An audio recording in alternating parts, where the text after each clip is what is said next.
Calculating risk is an invaluable tool in your tool chest, both in life and on the bike. Today I failed to calculate the risk and I paid the consequences. So in this video I want to discuss the importance of analyzing risk in your riding, whatever mountain biking looks like for you. As I just turned 24, maybe people older than me will say, I don't need to worry too much, maybe I'm still made of rubber, but I have never tried to fall into that mindset, and for my younger viewers, I suggest you avoid that mentality as well. Something that lives rent-free in my head is if I take big risks in my riding at a young age and have huge crashes, those are increasing my likelihood of a life-altering injury that I must live with for the rest of my life. And I still, knock on wood, have a ton of life to live. Now I know anything can happen to anyone at any time, but I think this kind of extreme case is still worth pondering. Say you have a string of injuries that hit on the same muscle groups or bones. The body is resilient, but it becomes more and more likely those injured body parts will have a rough time staying strong, especially when the majority of one's day may be spent at a desk or standing still for a long period of time, where muscle imbalances can build up over time. Serious structural muscle imbalances are nothing to gloss over, as this can be super irritating and extremely time consuming to correct. So don't forget about that either. I certainly don't want to pay that physical therapy bill. I can personally think of how every one of my significant crashes that took me off the bike for a few weeks or more all impacted my left side. From a fractured rib in Virginia, to a sprained wrist and broken finger on Long Island, and now a badly bruised and battered left forearm. And speaking of that left forearm, today's ride is where I smashed it on a rock, so let's get to that part.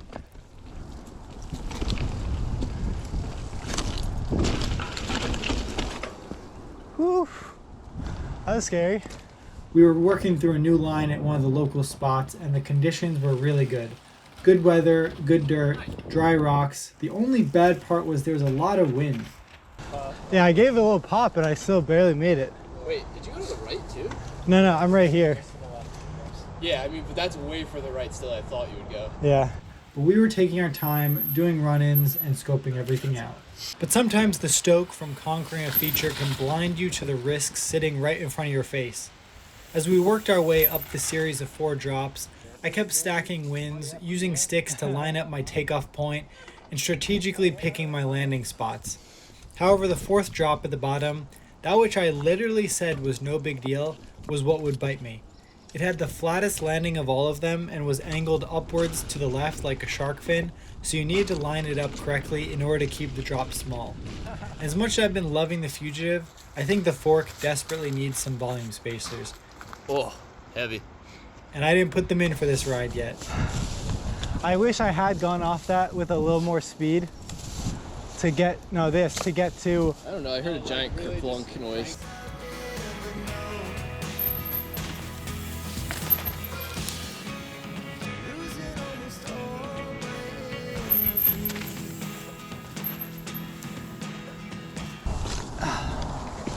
Come wide.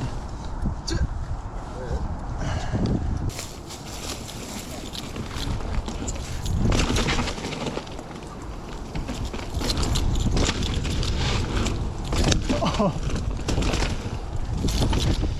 Your front tire was like full turn. I know. I knew you felt sketchy, but good on you for keeping it. Yeah. That was actually, I prefer that. Yeah. Do you want to run the train then? Yeah. All right. Oh, I'm God. just going to go for it and just hope for the best. So as Dante and I dropped in to string this whole line together, maybe the wind gave me a little extra speed, but I veered left on my landing and rode over some rocks, which made me recorrect my line right before the takeoff of the 4th drop. Then panicking as I thought I corrected too much, I turned my handlebars right as I left the takeoff, and that threw my weight balance horribly off. To make matters worse, as I dead sailored and tried not to fall over in the air, my fork absolutely bottomed out, and the shock of that threw me off and tumbling into the little dugout ditch for the berm. I smashed my left forearm into a luckily loose but decent sized rock and tumbled, lightly hitting the back of my helmet on a rock as I somehow tumbled up to my feet again. I hit my arm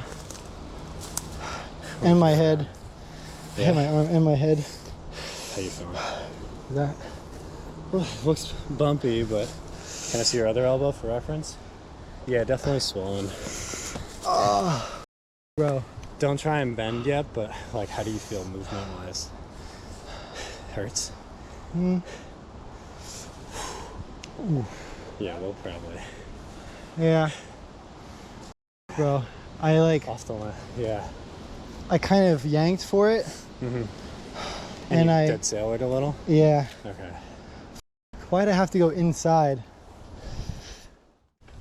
Never have I so plainly stated that a feature was not worth worrying about, doing it, and then immediately getting wrecked by it. And I think that is the moral of this video. Never underestimate what you ride. Every time is different and there's always something to watch out for. I didn't respect this part of the line and now it demanded its respect by putting me to the ground. And that's part of growing and learning how to ride.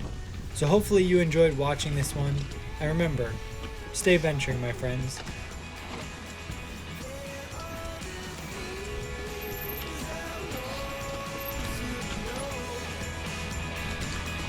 Secret sky.